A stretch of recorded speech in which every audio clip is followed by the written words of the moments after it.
Hi, I'm Mark from Property Ventures.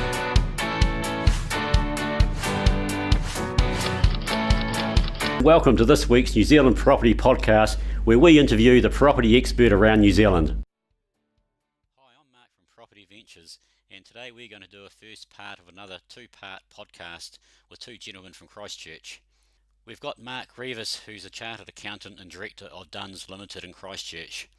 He has a real passion for property and has undertaken a number of lifestyle village developments totaling in excess of 200 houses, and is involved in both residential and commercial property investment projects. Some of you may have heard him speak at your local PIAs around New Zealand over the last 2 months. Along with Mark, we have Craig Pickett, who's an experienced project and development manager with over 10 years experience in initiating, planning and delivering commercial and residential property projects. Now these gentlemen are going to speak about the opportunities in Christchurch at the moment and how the market's going down there. They'll speak about the earthquake recovery, and then Mark will give us a few tips on investing for the new investor. Welcome to today's podcast, and welcome to Craig and Mark. Hi Mark, how you doing? Hi Mark, how are you? All good. As an intro, most listeners won't know you both, so can you tell us a bit about yourselves and what you've done in regards to property? It's Mark here. I've been involved in property for a number of years now, and both on an investment and development front, developing mainly residential properties. So over the last 6 or 7 years, built a couple of hundred houses, and they've mainly been as part of a lifestyle village development. So we've predominantly been doing that from a development point of view. In relation to the investment side of things, I invest both in residential and in commercial property, and typically like to build the properties that I hold for investment, and doing that more on the commercial side of things at the moment, but still have a few residential investments and are just kind of making sure that the investment properties that go into my portfolio are good yielding properties. My day job is an accountant. I'm a partner in an accountancy practice in Christchurch, and most of my clients are property investors and developers, or companies or businesses associated with the building construction sector. So I'm sort of learning firsthand on a daily basis what's going on there from clients. So putting that knowledge to help advise my clients, as well as assist me with my own property strategies. So I love property, and I think it's a really good vehicle, especially from an investment point of view, for creating good cash flow and equity going forward. Craig, do you want to say something? Yeah, so I got into property myself back in about 2005. I actually probably went on one of these rich mastery weekends and got schooled up on that weekend, and then from there started investing in some properties and generally buying properties and then converting into a high yielding property in some way, and then holding those properties myself. It was generally room renters. That was back in 2005. There wasn't a whole lot of room renters in the Christchurch market around the university, so there was a good opportunity there. But quite short after that, I sort of veered more into the developer role of actually preparing them for other investors, and then on selling those properties once I'd done the work to them. And so I did that for a while up into sort of 2007, 2008, when everything got a bit quiet on that investment front. And at that point I was sort of looking to get into some commercial investment, but felt that I really needed to skill up a wee bit more on that side of things. So since that date I've been working as a professional project manager, and just over the last 2 or 3 years I've managed quite a few commercial buildings here in Christchurch. I've managed some government departments for example, the Inland Revenue. I did all their buildings here in Christchurch, and DIA, Ministry of Education, a couple of law firms and whatnot. So I did that as an employee. And about July last year, I was, at that time, I suppose I was looking at opportunities for commercial buildings, to build a commercial building and then hold that. That was my opportunity that I was looking at. But at sort of at that stage, the amount of tenants available in town and the real economics of the commercial buildings in town, with the cost of building and the cost of land, meant that the rents were so high that it was very difficult to secure tenants in the centre of town for new builds. So I just investigated opportunities and thought that really residential apartments was the way to go. So now just looking at into that side of things from a build and develop perspective. Great stuff. So you've both already immersed yourself in property every day with the residential, commercial developments. Between the two of you, you're pretty experienced with that, and that's been quite ripe for Christchurch in the last few years since the earthquake, I guess. So with you both living in Christchurch and immersed in the property, can you tell the listeners how it's been for you since the last major quake and what opportunities on the investment front that you've seen? So on the investment front side of things, certainly rents have risen significantly in Christchurch. While I guess shortly after the quakes, there was quite a concern in terms of the people fleeing Christchurch because of their fear of the earthquakes. Yep. Because a lot of people have been emotionally scarred as a result of that, and obviously some people have been significantly impacted financially as well. But really, what's actually happened, because of the extent of the rebuild, which is in the vicinity of $30 to $40 billion, the amount of work that needs to be done, and Christchurch people are very loyal. The one-eyed Cantabrians want to really stay in Christchurch and support the rebuild and want to develop a fantastic city. 95% of properties were insured in Christchurch, so most of that money is coming from overseas from the insurers. So there's a significant demand for tradespeople and engineers, young professionals from a geotech point of view, that are all required to help rebuild Christchurch. So what people initially thought as a reduction in the population in Christchurch is actually going to amount to quite a significant increase in the population because of all the workers required to come in. Mm-hmm. So, and a lot of those will probably stay. So Christchurch has the aim is to get 500,000 people living in Christchurch, with 20,000 odd people living in and around the central city. So rather than having urban sprawl, trying to contain that. So the investment opportunities down here have been pretty positive post-earthquake, with people seeing good increases in the capital value of their properties, as well as good rental yields. And some of those are on a short-term basis, which have really increased yields. People have had to move out of their homes while they have earthquake repairs, so moving into furnished accommodation for 2 or 3 months. People are getting $1,000 a week for properties where previously they might have only got $500 a week. 300, yeah. Yeah. So people have certainly who have taken advantage in that investment space have done quite well in relation to growing the equity in the portfolio as well as their cash flow. And my feeling is that when you look at the impacts of the earthquake, I think probably 95% of people will have come out better off financially because they'll have a refurbished house or a brand new house for where it was damaged, and everyone was pretty well insured. So all in all, the investment market down here is pretty good, but it's starting to probably the opportunities to find good investment stock are fairly limited.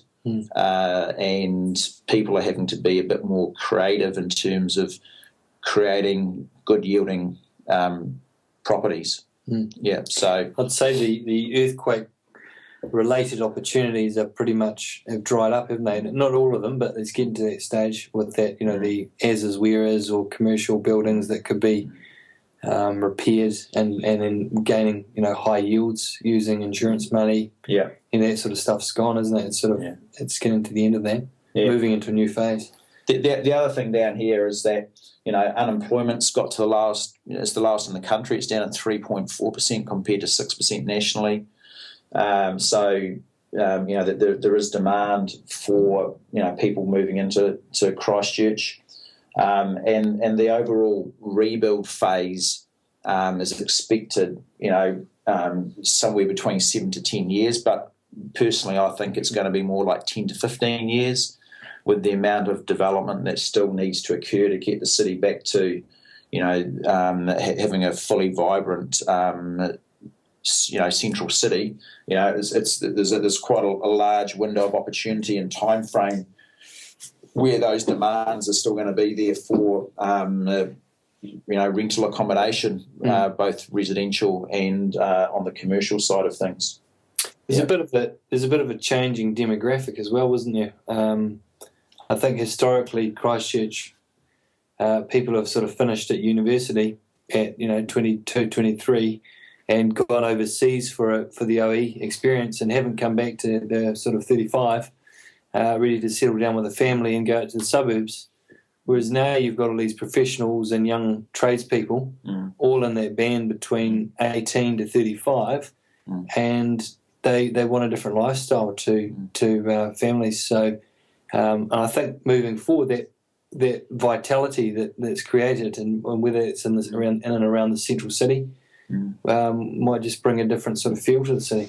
Yeah, and I can actually vouch for that too, just with the different tradespeople I speak to around the country each day. I mean, just twice in the last 2 weeks I've been speaking to them, and they live in various parts of the North Island, and they're both looking at packing their families up and moving there. So this is, 3 years later, and it probably really, it's only still at the start of the rebuild, isn't it, at this stage? Yeah, totally. And I've got a couple of clients at work who have come from out of town, taking advantage of having some significant businesses that were really quiet in other regions around the country. They've come down here, making some really good money, have relocated some of their people down here, and they really see Christchurch not only as not a flash in the pan as far as the earthquake opportunity, but longevity down here for their businesses, and having as certainly a part of their business going forward for the long term as well. So a lot of businesses will opening up down here and will maintain that presence because there is some good legs in terms of the length of time the rebuild will take. There's probably a bit of a shift, isn't there? It's been that short-term opportunistic strategies that have worked over the last couple of years as a result of the earthquake, but now it's sort of moving, it's sort of shifting now into that longer term, and that 15 years potentially of building and construction, more than we've ever seen, and the support of that through housing. They've all got to live somewhere. That's right. And probably moving on to my next question there, sort of takes all that into account for what sort of happened so far and where it's going. Is we've heard from outside of people living outside of Christchurch, like myself, we've heard about the centres just out of Christchurch, like the Rangioras and the Amberleys and the Rollistons, that have benefited from the earthquake, and the prices of property have had massive increases. My research, it hasn't happened to the same degree in the city centre, although a quick search last night showed I might be a wee bit wrong there. So do you think this will happen, and how long will an investor have to wait, do you personally feel, before the gains really happen in that city centre? It's been held up a bit, I think, by the government bureaucracy within that red zone. I think initially there was a lot of damage done to buildings within there, and it's taken a long time for those buildings, just with the insurance claims and the complexity of body corporates and just the complexities around the insurance of getting it sorted before buildings came down. And then we're now at a stage where I think most of those have settled or are nearing settlement, and there's really a bit of a sort of a last cleanup, and we're getting quite a bit of building starting to happen now, especially around the sort of Durham Street from a commercial perspective. But there seems to be little bubbles or little pockets of activity around the city. So we've got that sort of commercial focus around Durham and Cambridge Terrace. And then you've got the retail in Cashel Street, which is about to sort of take off. And then you've got quite a bit of residential now just starting to pick up. We've got in and around sort of the Peterborough, I suppose the north and the east side of the city there, from a residential perspective, all sort of around that what's been created by Sarah and their government as part of their master plan on how the city's going to look, is this a green frame to sort of border off the central commercial district from the residential. So you're getting a lot of living residential maybe around that green frame, as will be a nice sort of outlook. The other thing, Mark, is that in and around the central city, there are a lot of new businesses opening up, and especially in the hospitality sector. And, something like 100 consents into council for new hospitality establishments going up and around the central city. Wow. And as with most cities, that CBD, that entertainment, social, cultural hub of the city is probably going to be the first to kind of lead and draw people back in. And at the moment, there's a significant amount of congestion on the roads in Christchurch. It took me the other day 25 minutes to get from Morehouse Ave over to Beeley Ave because there's roadworks and the whole city was gridlocked. And so even coming in from the likes of Uranguras, North Canterbury, there's a lot of people, I think, getting frustrated with the amount of time they're spending in their cars, and typically Christchurch people aren't used to that. If you come from England or you've lived in Auckland, then some people get used to sitting in a car for an hour.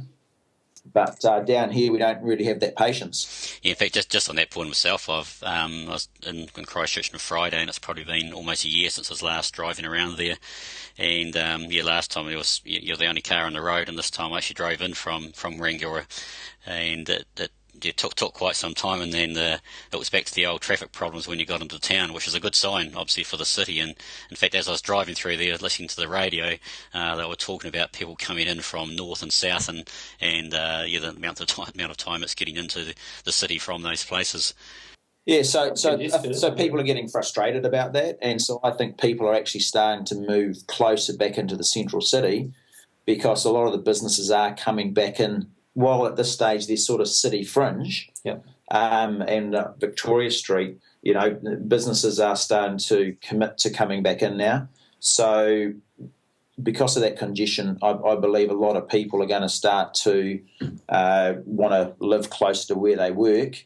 And with all the new hospitality and the green spaces and the arts precinct and all these other areas that are planned as these anchor projects, there'll be more of a demand to kind of live in quite a vibrant, town centre CBD while it's, during that construction phase and obviously long after that.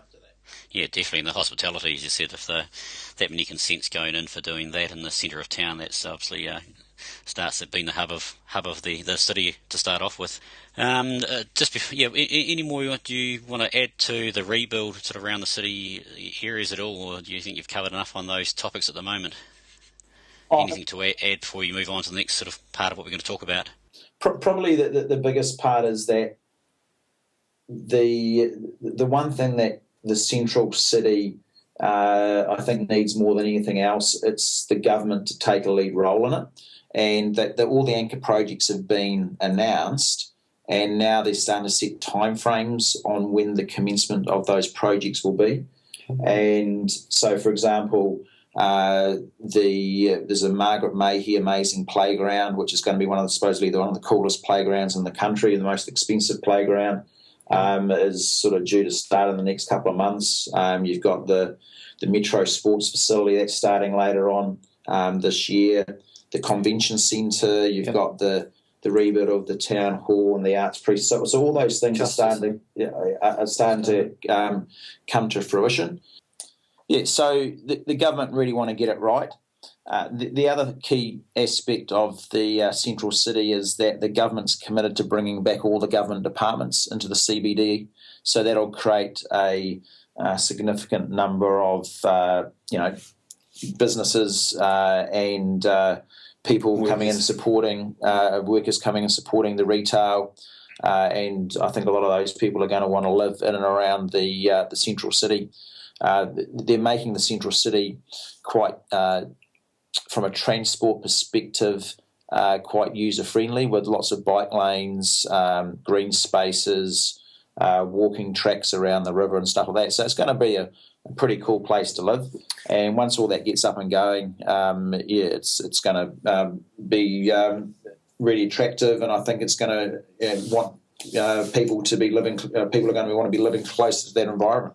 Someone said to me the other day that tourism's picked up again recently in Christchurch too. It's always as if you've got all those complementary factors, isn't it? The retail, the commercial with the offices and working in town, the hospitality supporting those people, the tourism, and then people actually living in the central city, and that sort of goes round in a bit of a merry-go-round.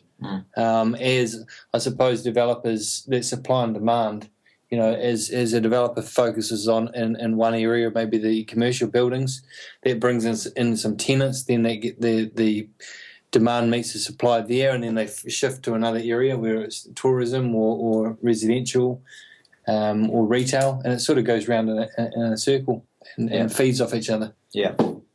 That's great, guys. In the next podcast we'll be talking a bit more about sort of why I invested in Christchurch and apartments and a few other topics there. So I'll go a little bit more into detail on that. But while we've got Mark here, the poster boy of the PIF in Christchurch. We've got a lot of sort of investors who are just starting out. We've got a lot of experienced investors that will be listening to this. So, Mark, what we'd a lot of them haven't. Some would have heard you speak at local property investor federations around the country, and I know you've been around to a few of the meetings.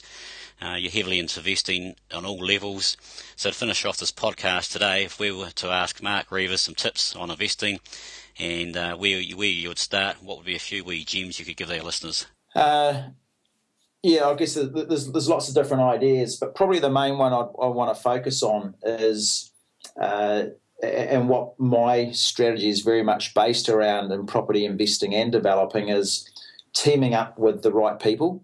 All of the property investment and development work that I've done over the last 10 years or so has always been with business partners, and that's because my real belief is that if you team up with the right people and they've got strengths that complement maybe some of your weaknesses and you can all play to your strengths, then it de-risks projects quite significantly.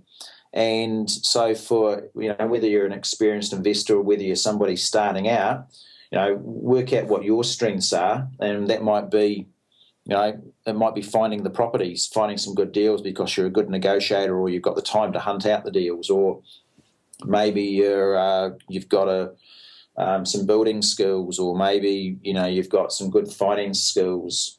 So what are those skills that you've got, and then what do you need to do to who do you need to team up with, or what skills do you need in your team so that you can do the types of projects, make the types of investments that you want to be making. And sometimes it's better to start off a little bit slower, bring that support and that advice into your inner circle, so to speak, rather than try and do it all yourself and make mistakes that could have been easily solved through involving somebody else who's got experience in those particular factors. So I think that if you take that approach, while you might be getting a smaller piece of the pie, in many instances you can actually, the smaller piece of the bigger pie is actually not very different to what the whole of the pie might have been if you've done it yourself. So I think it's a real opportunity that people are scared of going into business with other people, and it does require a high level of trust. It does require a bit of due diligence and effort to find those right people. But if you can find them, they're worth their weight in gold, and you'll end up, I believe, growing your portfolio much quicker, with fewer mistakes, having better outcomes, and learning because you'll have done more, and you'll be much richer for the experience, both knowledge-wise and hopefully, as a dollar value on the bottom line if you look at your overall equity position. So that's one of the key things that I talk about when I'm talking to the different property investor associations. And when you look at picking those people, typically I've picked people that I've known for a period of time, people that I've got a lot of respect and trust for, that I know that they've got skills that I don't have, and they value the skills that I can bring to the team. So yeah, I challenge you to look at what your strengths are, work out what you need in order to give you the confidence to go forward and do those deals that you've kind of maybe always thought about doing, and always wanted to do, or even if it's your first property, find somebody who wants to help you, and you can learn from them, and they might learn something from you, because I talk to my clients at work and I learn from them all the time, and I think I'm in a privileged position in that respect, but it's what you do with that knowledge that you develop. So yeah, that's one of my main themes in terms of the strategy that I have for both investing and for developing. So yeah. Great work. Anything else you want to add on to that, Craig? Well, you covered it all. I think from my perspective, balance between activity and getting in and actually doing stuff when you're doing it, but also spending that time up front in that planning and evaluating the numbers, making sure you've unturned every stone, and that you've got a strong financial plan and whatnot. There's a lot of developers I've seen over the years who tend to just leap into projects without really investigating them. They then make decisions that they end up in a worse position, and they find it difficult to get out of. So a fair bit of that due diligence up front to de-risk projects, and I'd completely agree with Mark as well. Finding people who you work well with, who are complementary, and you can bounce off each other, bounce ideas off each other. You can challenge each other on when you agree or disagree, and from there you see, I think, a much stronger 1 + 1 = 4 type of thing. Yeah, absolutely agreed. Similar sort of mindsets, but different strengths is obviously very good, and it's been a common theme throughout this whole podcast series when we've talked to experienced people in the field have all come up with exactly the same comment there for the biggest tip to do. I think the other thing I'd just add to that is probably be clear on what you actually want to be doing and achieve, because what I've done in terms of the building those houses in the villages is I've got a clear sort of vision as to what it is that I'm going to create with the villages and with the houses, and if you go into a project knowing what you want to achieve right from the outset, you'll know your costs better. You can make decisions quicker. You can get to the market quicker. You can reduce your costs in your due diligence process, and all that there adds to being a more successful project, because you're going to save money, you're going to save time, and the quicker it happens and you get tenants in your property, you're paying less financing costs. It all adds to your margin, and it makes the project a much higher chance of success as well. So, so have good spreadsheet models there to analyse projects. Have a good understanding of what that particular niche in the marketplace is you're wanting to develop or invest in, because then you can move quickly and you can get better opportunities come your way. Great work, yeah, great tips, and we appreciate that. We'll be running an info night in Auckland and Wellington either later this month or early next month, and Mark will be sharing some more of these tips and talk a bit more about it. So keep watching for the dates and come along and have a listen.